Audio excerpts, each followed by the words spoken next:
बिस्मिल्लाहिर्रहमानिर्रहीम। अस्सलाम वालेकुम डियर स्टूडेंट्स हम लोग नाइन्थ बायोलॉजी उर्दू मीडियम कर रहे हैं, जिसका हम लोगों ने चैप्टर नंबर 3 लेक्चर वाइज शुरू किया हुआ है।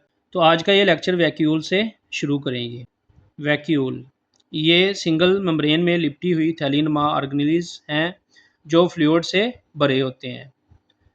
ये सिंगल मेम्ब्रेन में लिपटी हुई थैलीनुमा ऑर्गेनेल्स हैं जो फ्लूइड यानी माया से भरे होते हैं। फ्लूइड कहते हैं माया को।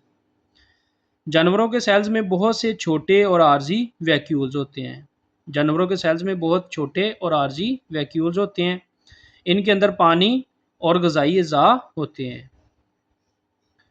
ताज़ा पानी के कुछ जानदार जैसे अमीबा और स्पॉन्ज में सिकुड़ने वाले यानी कंट्रैक्टाइल वैक्यूल होते हैं।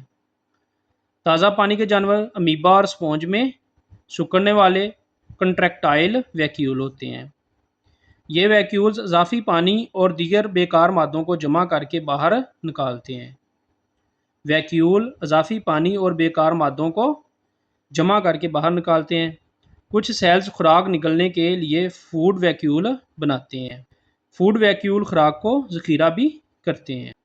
पौधे के अक्सर बालग सेल्स में एक बड़ा मरकज़ी वैक्यूल होता है। बड़े पौधे के सेल्स में एक मरकज़ी वैक्यूल होता है। ये कई छोटे वैक्यूल्स के इंज़माम से बनता है। कई छोटे वैक्यूल मिलकर एक बड़ा वैक्यूल बनता है। पौधे के वैक्यूल्स की मेम्ब्रेन को नोटोप्लास्ट कहते हैं। पौधे के वैक्यूल की मेम्ब्रेन जो होती है इसको कहते हैं नोटोप्लास्ट। पौधे के वैक्यूल में मौजूद माया को सेल सेप कहा जाता है। पौधे के सेल के वैक्यूल में जो माया होती है इसको सेल सेप कहते हैं। ये लाजमी तौर पे आप लोगों ने याद करना है। ये वाला नोटोप्लास्ट और ये सेल सेप, ये एमसीक्यूज़ में भी आ सकते हैं। सेल सेप्स पानी और नमकियात के महलूल पर मुश्तमिल होता है। ये जो सेल सेप होता है ये पानी और नमकियात पर मुश्तमिल होता है। इस बड़े मरकज़ी वैक्यूल की वजह से सेल का साइटोप्लाज्म एक तरफ धकेला जाता है। मरकज़ी बड़े वैक्यूल की वजह से सेल का साइटोप्लाज्म एक तरफ धकेला जाता है और वैक्यूल की तरफ से साइटोप्लाज्म और सेल वाल पर बाहर की तरफ प्रेशर लगता है। अंदर से बाहर की तरफ इस प्रेशर की वजह से सेल तन जाता है, यानी सेल अंदर से बाहर की तरफ टाइट हो जाता है, यानी टिजड हो जाता है। इस प्रेशर को ट्रिगर प्रेशर कहते हैं और ये अमल ट्रिगर कहलाता है। ये आप लोग डेफिनेशन के तौर पे भी याद कर सकते हैं। ट्रिगर प्रेशर की डेफिनेशन, ट्रिगर प्रेशर सेल्स की शक्ल बरकरार रखने में मदद करता है। आज के लेक्चर का दूसरा टॉपिक है सेंट्रीयूल। ये बैरलनुमा ऑर्गेनेल्स हैं जो जानवरों और ज़्यादातर प्रोटिस्ट के सेल में पाए जाते हैं। प्रोकैरियोटिक्स आला दर्जे के पौधों और फंजाई में सेंट्रीयूल मौजूद नहीं होते। प्रोकैरियोटिक्स और पौधों और फंजाई, आला किस्म के जो पौधे होते हैं और फंजाई होते हैं इनमें सेंट्रीयूल्स मौजूद नहीं होते। सेंट्रीयूल्स एक जोड़े की सूरत में होते हैं जिनमें दोनों सेंट्रीयूल एक दूसरे के साथ मुद्दन जाविया बनाते हैं। सेंट्रीयूल्स जोड़े की शक्ल में होते हैं और ये एक दूसरे के साथ मुद्दी जाविया बनाते हैं।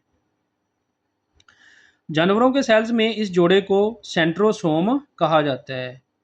सेंट्रीयूल्स का जो जोड़ा होता है जानवरों में इसको सेंट्रोसोम कहा जाता है, जो न्यूक्लियर एनवेलप के करीब पाया जाता है।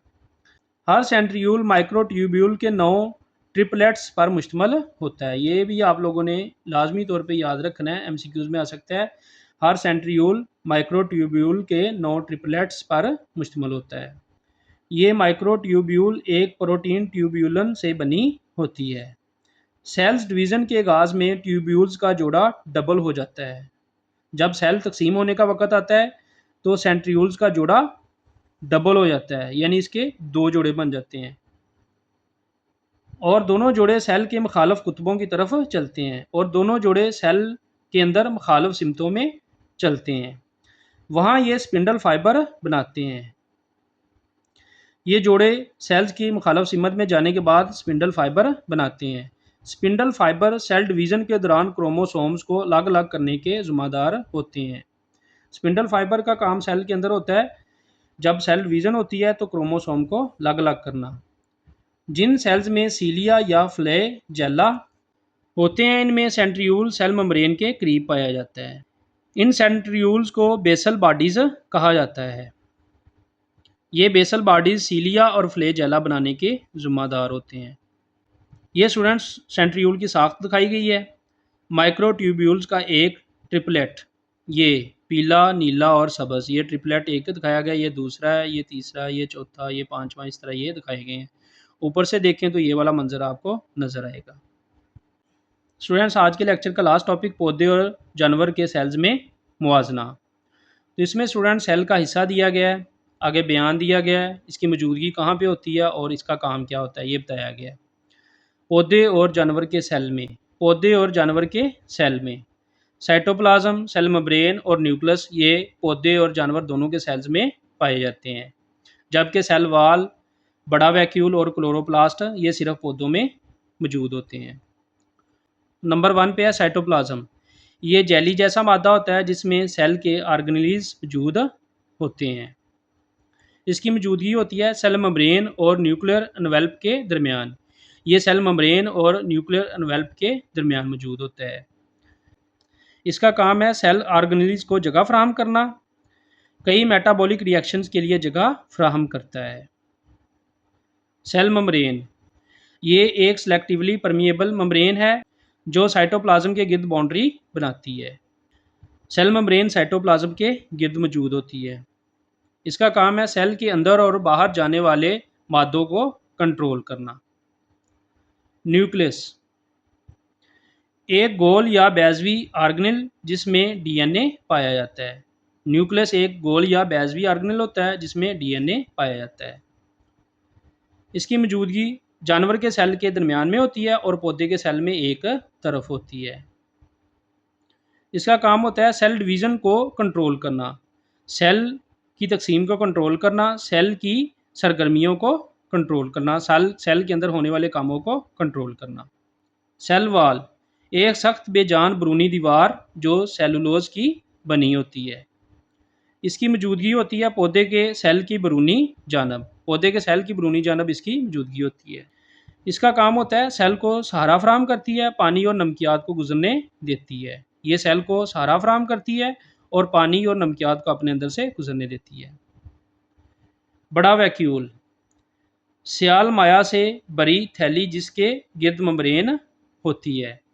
ये सियाल मादा यानी गाढ़ा मादा से भरी हुई थैली होती है जिसके गिर्द मेम्ब्रेन होती है। ये पौधे के सेल के साइटोप्लाज्म में मौजूद होता है। बड़ा वैक्यूल पौधे के सेल के साइटोप्लाज्म में मौजूद होता है। इसके अंदर नमकियात और पानी है। पौधे के सेल को ट्रिजर्ड रखने में मदद करता है। इसके अंदर नमकियात और पानी होते हैं। ये पौधे के सेल को ट्रिजर्ड रखता है यानी टाइट रखता है। क्लोरोप्लास्ट क्लोरोफिल रखने वाला एक ऑर्गेनेल। इसकी मौजूदगी पौधे के कुछ सेल्स के साइटोप्लाज्म में होती है। इसका काम होता है फोटोसिंथेसिस के लिए रोशनी जज़ब करना। ये फोटोसिंथेसिस के लिए रोशनी जज़ब करता है। तो यहाँ तक स्टूडेंट्स हमारा आज का लेक्चर कंप्लीट हो गया। इंशाल्लाह आने वाले लेक्चर के अंदर हम लोग पौधे और जानवर के सेल्स के साख्ती फ़वाइद यहाँ से शुरू करेंगे। तो जो बच्चे चैनल पे नए हैं वो लाजमी तौर पे चैनल को सब्सक्राइब कर लें ताकि नई आने वाली वीडियोस बआसानी आप लोगों तक पहुँच सकें। वीडियो वॉच करने का बहुत शुक्रिया। अस्सलाम वालेकुम।